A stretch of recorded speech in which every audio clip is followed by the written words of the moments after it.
முன்னாள் முதலமைச்சரை வந்து தற்கொலைன்னு சொல்கிறது, கொலை வழக்குக்கு பயந்துட்டு வந்து பதுங்கியிருந்தான்னு சொல்கிறது, காலை பிடித்துட்டு வந்து முதலமைச்சர் ஆடான்னு சொன்னது தப்பு அப்படின்னு சொல்கிறாங்க. செல்லூர் ராஜு ஒரு கோடாங்கி அடிக்கிறாரு, உதயகுமார் ஒரு கோடாங்கி, ஜெயக்குமார் அண்ணன் ஒரு பெரிய கோடாங்கி, முனிசாமி, செல்லூர் ராஜ் என்னையா பேசுகிறது, நானும் பேசுகிறேன்னு கடம்பூர் ராஜு, திடீர்னு நடுவில் இருக்கிற சிவி சண்முகம், ஒரு அண்ணாமலை கத்து குட்டி அந்த குட்டி இந்த குட்டின்னு பேசிகிட்டே இருந்தால் நான் வேடிக்கை பார்க்கணுமா? அண்ணாமலை பேசாமல் இருந்தாரா? நீங்களும் பேசாமல் இல்லை, எல்லாரும் இல்லைங்க, எல்லாரும் பேசுனதை மறந்துட்டு நீங்கள் எங்களை மட்டும் கேள்வி கேட்காதங்கிற. எடப்பாடி பழனிசாமி மேடையிலேயே வந்து அண்ணாமலை சொல்றாரு, எடப்பாடி அருகில் இருப்பது எனக்கும் பெருமை என் கட்சிக்கும் பெருமைன்றாரு. 2021 அரவக்குறிச்சி தேர்தலில் எடப்பாடி பின்னாடி வந்து கை கட்டி நிற்கிறாரு. அப்பெல்லாம் தெரியலையா இந்த எடப்பாடியை பற்றி? நம்ம முதலமைச்சரை வைகோ மாதிரி கிழிச்சு காய போட்டு தொங்க விட்டு ஆள் இந்த உலகத்தில் இருக்காங்களா? இன்னைக்கு கட்டி பிடிச்சு கண்கலங்கி நிற்கிறாரே கூட, அதுக்கு நீங்கள் என்ன சொல்லுவீங்க? அப்போ எடப்பாடி பழனிசாமி அவர்கள் மோடி அவர்களை விமர்சிச்சா உங்களால் ஏன் ஏற்றுக்க முடியல? கட்சி தலைவரே வந்து கூட்டணியில் இருந்துக்கிட்டு நாங்கள் 2020 எங்க ஆச்சு? அதிமுக சார் 2026 எங்க ஆச்சுன்னா கூட்டணி ஆட்சியாக கூட இருக்கலாம். உங்களுக்கு என்ன வலிக்குது? கொங்கு மண்டலம், கன்னியாகுமரி பகுதி, மதுரை போன்ற பகுதிகளை எல்லாம் 20% மேல ஓட்டு வாங்கி ஒரு தனிப்பெரும் கட்சி 2014 வாங்கிட்டோம் சார். ஒன்னிந்திய அரசியல் நேயர்களுக்கு வணக்கம். இன்றைய அரசியல் கம் நிகழ்ச்சியில் நம்மோடு இணைந்திருப்பது பாஜக மாநில துணைத் தலைவர் கரு நாகராஜன் அவர்கள். சார் வணக்கம். வணக்கம். அதிமுக பொதுச்செயலர் எடப்பாடி பழனிசாமிக்கும் தமிழக பாஜக தலைவர் அண்ணாமலைக்கும் இடையான வார்த்தை அப்புறம் வந்து நீண்டுகிட்டே இருக்குது. அந்த வகையில் நேற்று நீங்கள் கூட ஒரு அறிக்கை விட்டுருந்தீங்க.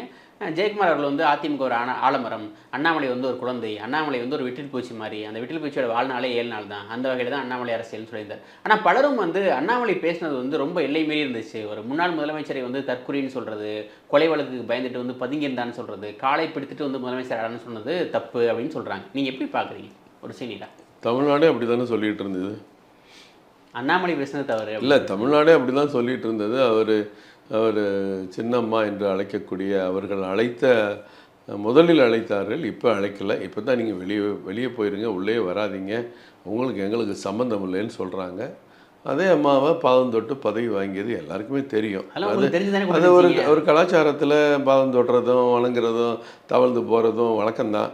அது அந்த காலத்தில் அவங்க அப்படியே பழகிட்டாங்க. அது இப்போ நம்ம புதுசாக சொல்லலை, ஏற்கனவே தமிழகத்தில் எல்லாருக்கும் தெரியும். வார்த்தை ஒருத்தருக்கு ஒருத்தரை சொல்லணும் பேசணுங்கிறது. நான் உங்களுக்கு மரியாதை கொடுத்தா நீங்கள் எனக்கு மரியாதை கொடுப்பீங்க, நான் உங்களை வாங்கினா வாங்காமீங்க, நான் வாடானா நீங்கள் போடாமீங்க. இப்படி தானே ஒரு வாழ்க்கையில் இருக்குது. எல்லாருக்கும் ஒரு துடிப்பான உணர்வுகள் இருக்குது. ஒரு 4 பேர் 5 பேர் சேர்ந்துட்டு செல்லூர் ராஜு ஒரு கோடாங்கி அடிக்கிறாரு, உதயகுமார் ஒரு கோடாங்கி, இங்கே இருக்கிற அண்ணன் ஜெயக்குமார் அண்ணன் ஒரு பெரிய கோடாங்கி, அப்புறம் அடிக்கடி முனிசாமி, அங்கிட்டு கடம்பூர் ராஜு, நீ செல்லூர் ராஜ் என்னையா பேசுகிறது, நானும் பேசுகிறேன்னு கடம்பூர் ராஜு, இடையில திடீர்னு நடுவில் இருக்கிற சிவி சண்முகம், எல்லாருமே மாறி மாறி ஒரு அண்ணாமலை கத்து குட்டி அந்த குட்டி இந்த குட்டின்னு பேசிகிட்டே இருந்தால் நான் வேடிக்கை பார்க்கணுமா? அண்ணாமலை பேசாமல் இருந்தாரா? நீங்களும் பேசாமல்? இல்லை, இல்லைங்க, எல்லாரும் பேசுனதை மறந்துட்டு நீங்கள் எங்களை மட்டும் கேள்வி கேட்காதங்கிற. நான் சொல்ல வர்றது, அவங்களுடைய பேச்சுக்கெல்லாம் எப்படி இருந்துச்சு.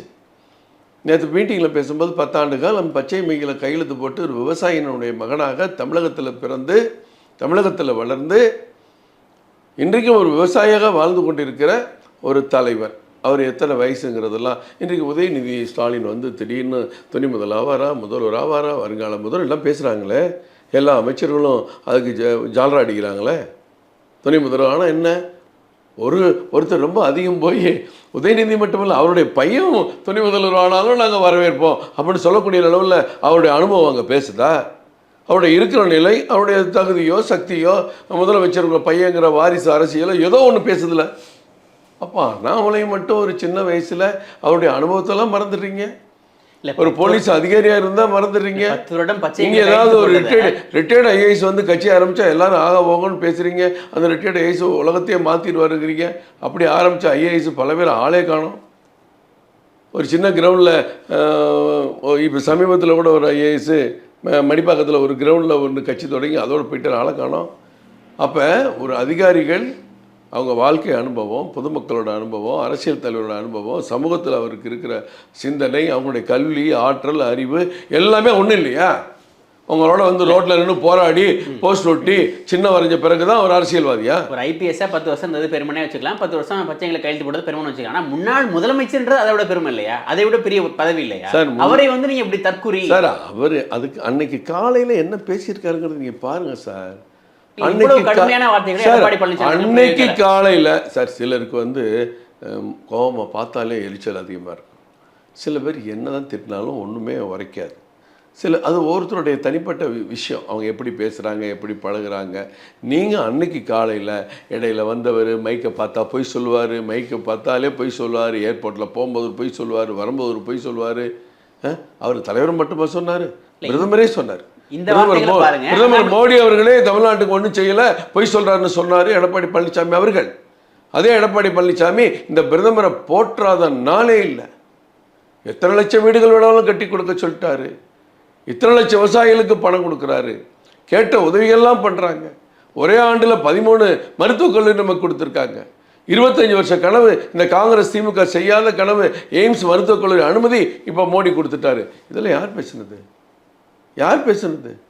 ஆனால் இன்றைக்கி முந்தா நாள் உட்காந்துக்கிட்டு மோடி ஒன்றுமே செய்யலை, அவர் பொய் சொல்கிறாரு, எதுவுமே செய்ய மாட்டாங்க, தமிழ்நாட்டுக்கு எதுவும் செய்ய மாட்டாங்க இப்போ சொல்கிறாரு. அப்போ இதெல்லாம் எவ்வளோ பெரிய வார்த்தை. அது ரொம்ப தப்பான வார்த்தையை பயன்படுத்தின அவசியம் இல்லைங்க. ஒருத்தர் மனசு புண்படும்படி பேசினாலே தவறு தான். 2019 இதில் என்ன வார்த்தையை பயன்படுத்தணும், என்ன நோக்கத்தில் பேசுகிறோங்கிறது தான் முக்கியம் பிரதர்.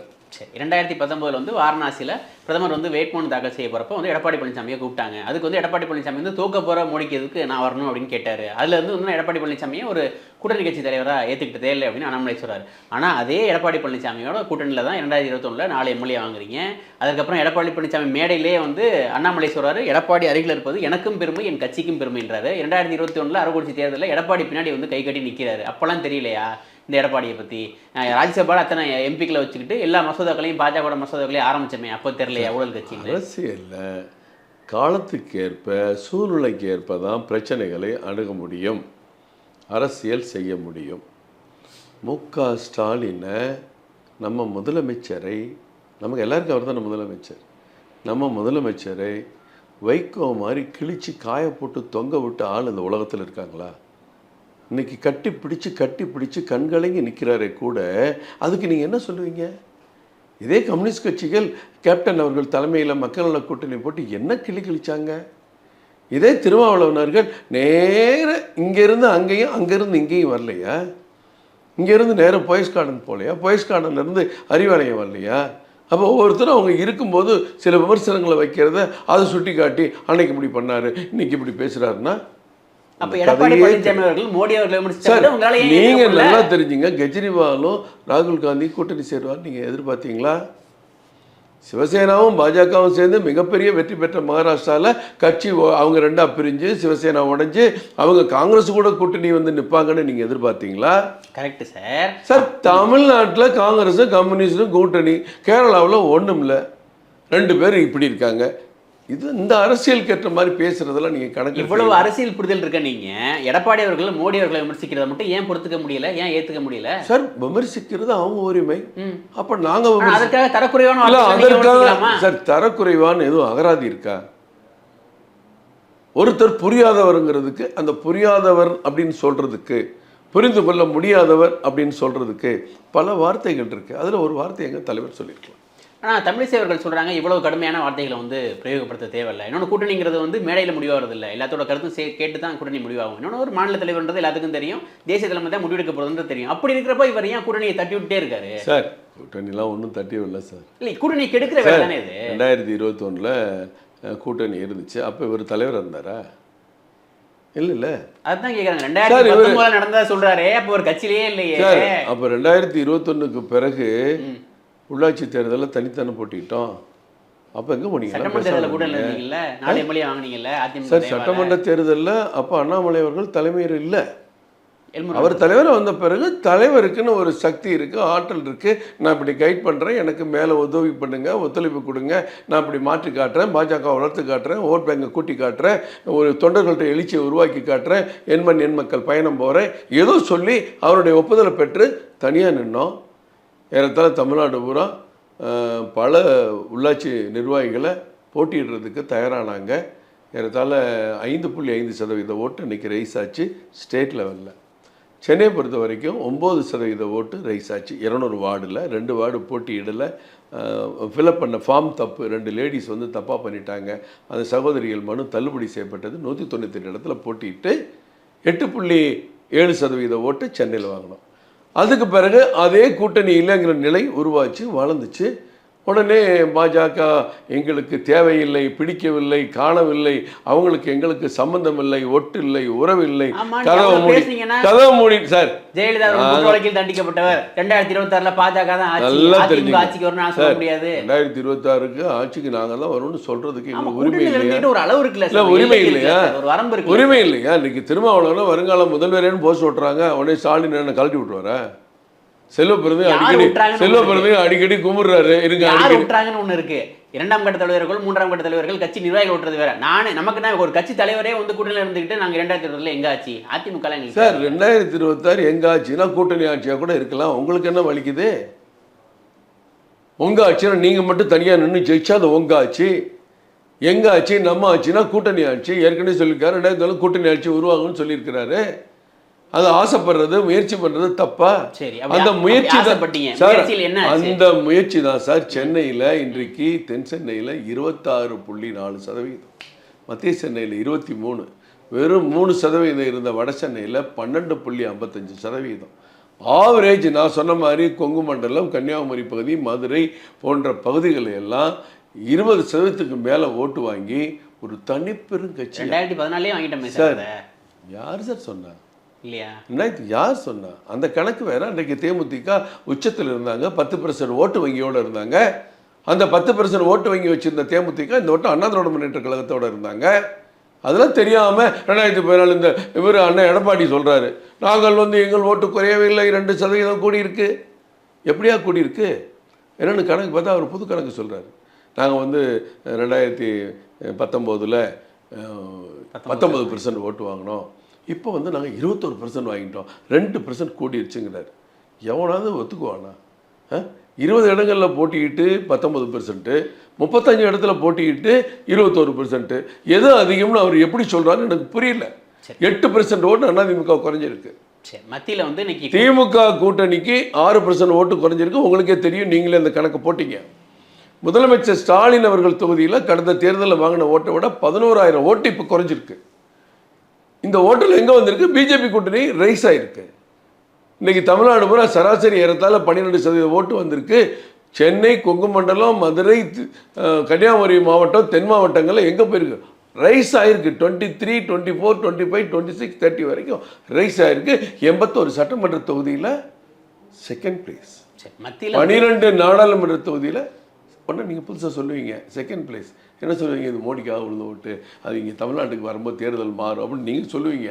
அது இன்னும் எப்படி அதிகமாகிறது பொறுத்து. உங்கள் கட்சிக்குள்ளே என்ன சொல்கிறாங்கன்னா, மத்தியில் வந்து இன்றைக்கி வந்து கூட்டணி நம்பியிருக்கோம், சந்திரபாபு நாயுடு நிதிஷ்குமாரையும் நம்பியிருக்கோம். தமிழ்நாட்டில் ஒருவேளை அதிமுக நம்ம போட்டிட்டு இருந்தோம்னா 20-30 ஜெயிச்சிருக்கலாம் அப்படின்னு அதிமுக சேர்ந்த முன்னாள் அமைச்சர் எஸ்பி வேலுமணி சொல்கிறாரு. தமிழிசை சவுந்தரராஜனுமே அதை வழி முடிஞ்சாங்க. இப்போவுமே எல்லாத்துக்கும் அந்த ஆசை இருக்குது. அண்ணாமலையே சொல்கிறாரு, மேடையில் இருக்க பல தலைவர்களுக்கு அதிமுக கூட்டணி வைக்கணும்னு ஆசை இருக்குன்னு. அந்த வேலை அந்த நினைப்பு வந்து அடிச்சு நொறுக்கணுன்றது தான் அண்ணாமலையோட வேலை. அண்ணாமலையோட நோக்கமே அதுதான். அதனால தான் அதிமுக இந்த அளவுக்கு விமர்சிச்சுட்டு போறாரு. அப்படி இல்லை, லண்டன் போற கேப்ல திரும்ப சேர்ந்துட கூடாது. நீ வேகமா ஓடுனா அடுத்தவன கால வர்றது இல்ல. லண்டன் போற கேப்ல அதிமுகவும் பாஜகவும் சேர்ந்துட கூடாதுன்றதுக்காக திட்டமிட்டு இந்த பேச்சை பேசிட்டு போறாரு அண்ணாமலை. இது 3 மாச பிளான் இல்ல சார், 2026 பிளான் சார்.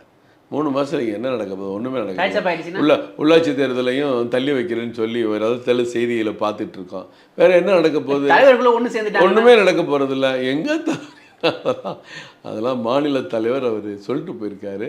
அவர் இங்கே என்னென்ன வேலை கொடுப்பாங்க, 1 கோடி உறுப்பினர் சேர்க்கை தேவை, அதுதான் நம்ம லட்சியம்னு சொல்லி அதுக்கு வேண்டிய டீம், ஆல் இண்டியா டீம் போட்டாங்க, மாநில குழுக்கள் போட்டிருக்காங்க. மாநில குழுக்கள், மாவட்ட குழுக்கள், மண்டல அளவில், ஒன்றிய அளவில் குழுக்கள் அமைச்சு அந்த பணி வருகிற 2ஆம் தேதி இங்கே தொடங்கும். அகில இந்தியாவில் 1ஆம் தேதி தொடங்கும். பிரைம் மினிஸ்டர் தொடங்குவாங்க. எல்லா பழைய உறுப்பினர்களும் தங்களை புதுப்பித்து கொண்டு மேற்கொண்டு புதிய உறுப்பினர்கள் சேர்க்கணும். அதுதான் அந்த உறுப்பினர் சேர்க்கையினுடைய நோக்கம்.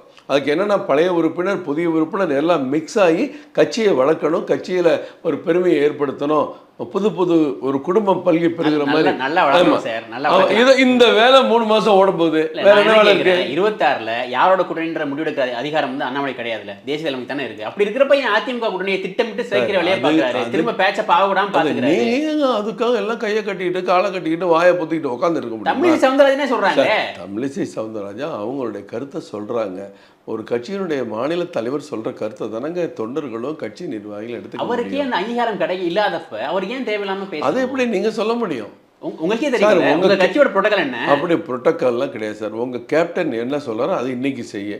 நாளைக்கு உங்க கேப்டன் எங்களுக்கு இங்க இருக்கிற ஸ்டேட் கேப்டன் நாளைக்கு என்ன சொன்னாரோ அதை செய்ய. அவர் என்ன செய்வாரு? டெல்லியில் இருக்க தலைவர்களை கேட்டு செய்வாரு. அவங்ககிட்ட என்ன சொன்னாங்க, என்ன பேசுறாங்க நம்ம 2 பேருக்கு தெரியுமா? அப்புறம் ஆளாளுக்கு சொல்லிட்டு இருக்க வேண்டியது சொல்றது அண்ணாமலை செய்யறாரு. அப்படியா? நிச்சயமா தலைமையை அவர் அணுகாமல் அவர்களோடு கலந்து ஆலோசிக்காமல் எந்த கருத்துக்களையும் தெரிவிக்க மாட்டார். திமுகவோட 2வது நீங்க ஒன்று புரிஞ்சுங்க, தமிழ்நாட்டில் என்ன மக்கு மாதிரி உட்காந்துருக்கணுமா பிஜேபி? அதிமுக கூட சேர்ந்தா ஏதோ ஒட்டிக்கிட்டு ஏதோ கிடைக்கிறத வாங்கிட்டு பொழப்ப ஓட்டிக்கிட்டு ஒற்றுமையா இருங்க. உங்க தலைவர்களுக்கு ஒற்றுமையா இருங்க. தமிழிசை சவுந்தரராஜன் அந்த கருத்தை மேடையில பேசுறது இறுதி கருத்து இல்ல அவருக்கு சொன்னாங்க. முன்னாள் கவர்னர், முன்னாள் மாநில தலைவர் தமிழிசை சவுந்தரராஜன் அவங்க அப்படி சொல்லலை. அவங்களுடைய கருத்தை சொல்லியிருக்காங்க. அவங்க சொல்கிற கருத்து மாநில கட்சியுடைய தலைமை ஆகாது. இங்கே கோர் கமிட்டி இருக்குது. அவங்க எல்லாருக்கும் தெரியும். ஏற்கனவே அனுபவசாலி அவங்க ஏற்கனவே இங்கே மாநில தலைவர் இருந்திருக்கிறாங்க. என்ன நடைமுறை சொல்கிறாங்க, என்ன நடைமுறைன்னு அது நல்லா தெரியும். அது அவங்களுடைய கருத்தாக தான் பார்க்கப்படுகிறது இல்லையா? அண்ணாமலை நேற்று பேட்டி கொடுத்துட்டு போறாரு. அதுதான் கட்சியோட கருத்தாக பார்க்க முடியும். திமுக கூட்டணியோட இணக்கமாக இருக்கிறதுக்காக தான் திமுக தூண்டுதலின் பேரில் அண்ணாமலை அதிமுக விமர்சிக்கிறாரு. பிடிஆரை பற்றி வெளியிட்ட ஆடியோ என்னாச்சு, டிஎம்கே ஃபைல் சொல்லிட்டாரு, அதெல்லாம் என்னாச்சு, எல்லாத்தையும் தூக்கி தூர போட்டாங்க. எல்லாமே மறைமுக உறவுல இருக்காங்க, அதனால அதிமுக விமர்சிக்கிறாங்க. சரி, எல்லாமே இருக்கு. ட்ரங்க் பட்டியில் கொடுத்த டாக்குமெண்ட்ஸ்லாம் இருக்குது. கவர்னர்கிட்ட போய் நடவடிக்கை எடுங்கன்னு எல்லா டாக்குமெண்ட்டையும் கொடுத்துருக்கோம். ஃபைல்ஸ் 1 ஃபைல் 2 2 ட்ரங்க் பட்டி எடுத்துகிட்டு போன நீங்கள் பார்த்துருப்பீங்க. அதில் வச்சு கொடுத்துருக்கோம். அவங்க ஆராய்ச்சி பண்ணுவார். கவர்னர் கொடுத்த புகாரை பார்ப்பார். நிச்சயமாக நடவடிக்கை எடுக்க சொல்லி கேட்போம். எடுக்க இன்னும் மேலும் மேலும் தாமதமானால் அது சட்டமன்றத்தை இல்லை நீதிமன்றத்தை நாடுறதுக்கு தயாராக இருக்கும். நீங்கள் நேற்று கொடுத்த அறிக்கையில் கூட என்ன போடுறீங்க, அதிமுக மீதான வழக்குகளை விரைவுபடுத்த பாடுபடுவோம். திமுக பற்றி ஒன்றும் இல்லை யோசிச்சு திமுக மேலே தான் பேசிகிட்டு இருக்கோமே. டெய்லி திமுக பேசுகிறது தானே எங்கள் வேலை.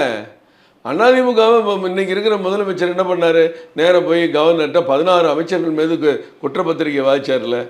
16 அமைச்சர் ஊழல் நடந்திருக்கு, இதெல்லாம் விசாரிக்கணார்ல.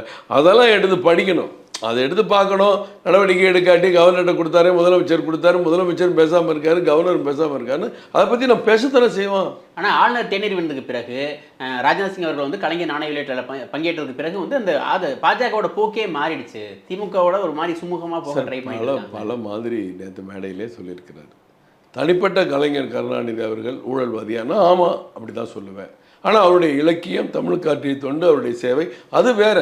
ஒரு பொது வாழ்க்கையில் ஒரு கௌரவம் கொடுக்கும்போது அது அரசியலாக பார்க்காதீங்க. மத்திய அரசோட பணி, தமிழக அரசோட பணி பிரித்து எவ்வளோ பேசியாச்சு. இதில் ஒரு நிகழ்ச்சியில் ஒட்டுதல் வந்துருச்சா? ஏன் பல நிகழ்ச்சியில் முதலமைச்சர் நரேந்திர மோடி அவர்களும் ஒன்றா கலந்துக்கலையே? அதுக்கு முன்னாடி 7-8 நிகழ்ச்சியில் தமிழ்நாட்டில் கலந்துருக்காங்களே. அதை மட்டும் சொல்லலை. நேரு ஸ்டேடியத்தில் கலந்துக்கிட்டாங்க, சென்ட்ரல் ஸ்டேஷனில் கலந்துக்கிட்டாங்க, ஏர்போர்ட் விரிவாக்கத்தில் கலந்துக்கிட்டாங்க, எத்தனை திட்டத்தில் ஒன்றா இருந்திருக்காங்க. அப்போ எல்லோரும் ஒன்றா வந்துட்டாங்க. மோடி அவர் ஒன்றா உட்காந்துருக்காரு மேடையில் பேசி நீங்கள் சொல்லிட்டா இருந்தீங்க. இப்போ அப்படி ஏன் சொல்கிறீங்கன்னு எனக்கு புரியல. காங்கிரஸ் கட்சியோட வியூக வகுப்பாளராக இருக்க சுனில் கனுகோல தனியார் ஹோட்டலில் அண்ணாமலை ரகசியமாக சந்திச்சு பேசினார். என்னை பார்த்தோன்னே பயந்து ஓட்டாருன்னு காயத்ரி ரகுராம் சொல்கிறாங்க. உங்கள் கட்சியிலேருந்து தற்பொழுது அதிமுகவில் இருக்க காயத்ரி ரகுராம் சொல்கிறாங்க. அப்போ என்ன அர்த்தம்? காங்கிரஸ் கட்சியோட வியூக வகுப்பாளரை அண்ணாமலை தமிழக பாஜகத்தில் அண்ணாமலை ரகசியமாக சந்திச்சு பேச வேண்டிய அவசியம் என்ன? இன்னும் அவங்கள பார்த்தோன்னே ஓட வேண்டிய அவசியம் என்னன்னு கேட்குறாங்க. இந்த கேள்வியெல்லாம் நான் தவிர்க்கிறேன். யாருக்கு என்ன சொல்லணுங்கிறதுக்குல்ல. நீங்கள் எடப்பாடி என்னை பற்றி கேட்டீங்க, சொன்னேன், தவிர்க்கிறேன். அப்புறம் விஜயதாரணி பேச்சு. நான் 3 டைம் எம்எல்ஏ வரணுங்க, 2 வருஷம் இருந்தும் அதை விட்டுட்டு வந்தேன். கட்சிக்கு 6 மாதம் ஆச்சு, ஒன்றையுமே காணும், எப்போ தான் செய்வீங்க அப்படின்னு ரொம்ப வெறுக்கில் கேட்குறாங்க. ஏன் இந்த அளவுக்கு? இல்லை கேட்குறாங்க, உரிமையோடு கேட்குறாங்க, தப்பு இல்லையே. தெரியாமல் ஒளிஞ்சிருந்து கேட்டால் தான் தப்பு. எல்லாரோடையும் கேட்குறாங்க, தலைவர் முன்னாடி கேட்குறாங்க. எல்லோரும் மக்கள் இருக்கிற இடத்துல கேட்குறது அவங்களுக்கு ஒரு பெருமையாக இருந்திருக்கலாம். அவங்க சேர்ந்த நேரம் 3 மாதம் தேர்தல் போயிடுச்சு. தேர்தல் முடிவுகள், ஆட்சி அமைக்கிறது, இந்த மாதிரிலாம் போச்சுல்ல. அடுத்து என்ன ஆகுது? இந்த டேர்னு எல்லாருடைய பதவிகளும் அக்டோபரோட மாறப்போகுது. அக்டோபருக்கு பிறகு இருக்கிற எல்லாமே மறுபடியும் ரீசபிள் பண்ணுவாங்க. புதிய நிர்வாகிகள் பொறுப்பேற்க வருவாங்க. இப்போ இருக்க நிர்வாகிகள் வெளியேறுவாங்க. என்ன வேணாலும் நடக்கலாம். டெல்லி தலைமை, மாநில தலைவர்லாம் முடிவு பண்ணி செய்ய வேண்டிய பணி இருக்கிற நேரத்தில் ஒரு ஒரு ஒரு ஒரு கேமை முடிவுக்கு வருது, அடுத்த கேம் ஸ்டார்ட் பண்ண நேரத்தில் அவங்க இருக்காங்க, அப்போ நிச்சயமாக பண்ணலாம். எம்எல்ஏ பதவியை விட்டுட்டு வந்ததுக்குன்னு ஒரு மரியாதை இருக்குல்ல. இல்லை, அதுக்காக தான் மேடையில் உட்காந்து பேசுகிறாங்க, அவங்களுக்கு எல்லாரும் புகழ்கிறாங்க, அவங்கள பாராட்டுறாங்க, மரியாதை கொடுக்குறாங்க. அவங்களோட நம்ம யாரும் பொன்னார் அவர்கள் தான் என்னோட வாய்ப்பை பறிச்சிட்டாங்க அப்படின்னு மறைமுகமாக சொல்கிறாங்க. அவங்க சிந்தனை. அவங்க பொன்னார் வந்து ஒரு முன்னாள் மத்திய அமைச்சராக இருந்து கன்னியாகுமரி தொகுதிக்கு மட்டும் இந்தியாவில் எந்த தொகுதிக்கும் இல்லாத வகையில் 52,000 கோடி திட்டங்களை கொண்டு வந்தவர். அதனால் மறுபடியும் அங்கே நிற்க வாய்ப்பை கேட்டிருக்கலாம். இவங்களும் கேட்கலாம், கேட்கக்கூடாதுன்னு இல்லை. இந்த முறை அவங்களுக்கு கிடைச்சிருக்கு, அடுத்து யாருக்காவது கிடைக்கலாம். லண்டன் பயணம் அடுத்து தமிழக பாஜக தலைவராக யாரும் வரப்போகிறாங்களா, இல்லை ஏதாவது செயல் தலைவராக போட போகிறாங்களா, இல்லை பொறுப்பு போட போகிறாங்களா, என்ன தான் நடக்குது? எனக்கு தெரிய அடுத்த தலைவர் ஒருத்தர் போடுவாங்க, செயல் தலைவர் போடுவாங்க, பொறுப்பு தலைவர் போடுவாங்கலாம். இந்நேரம் வந்திருக்கணும்ல. எனக்கு தெரியும் அப்படி எனக்கு தெரியும் அப்படி இல்லை. ஏன்னா எதுலேயும் டிஸ்கஸ் பண்ணல, கோர் கமிட்டியில் டிஸ்கஸ் பண்ணல, திருப்பூர் மீட்டிங்கில் மாநில நிர்வாகிகள் கூட்டத்தில் டிஸ்கஸ் பண்ணல, காஞ்சிபுரம் நிர்வாகிகள் கூட்டத்தில் டிஸ்கஸ் பண்ணல. அதனால் அப்படி இல்லை. ஏதாவது பணிகளை ஏதாவது பிரித்து கொடுக்க வாய்ப்பு இருக்கும். அது இங்கே எங்கள் அமைப்பு பொதுச் செயலாளர் இருக்காங்க கேசவநாயன்ஜி, அவங்க தலைவரோட தினசரி தொடர்பில் இருப்பாங்க. தலைவரோட அங்கேருந்து தொடர்பு இருக்குன்னு தானே சொல்லியிருக்காரு. அறிக்கையில் வரும், கண்டன அறிக்கையில் வரும், தவறுகள் தட்டி கேட்கப்படும், சுட்டி கேட்கப்படும், மக்கள் கோரிக்கைக்கு குரல் கொடுத்து கொண்டே இருப்பேன், அதையும் தானே சொல்லியிருக்காரு. லண்டனில் இருந்தாலும் சண்டை தொடரும்ன்ற சண்டைங்கிறது இந்த இடத்துல நீங்கள் எப்படி எடுத்துக்கணும், அறிக்கை போர், வார்த்தை போர், கருத்து போர், அப்படி எடுத்துக்கங்க. நன்றி சார், உங்களோட நேரத்தை எங்களோட மிக்க நன்றி. நன்றி, வணக்கம்.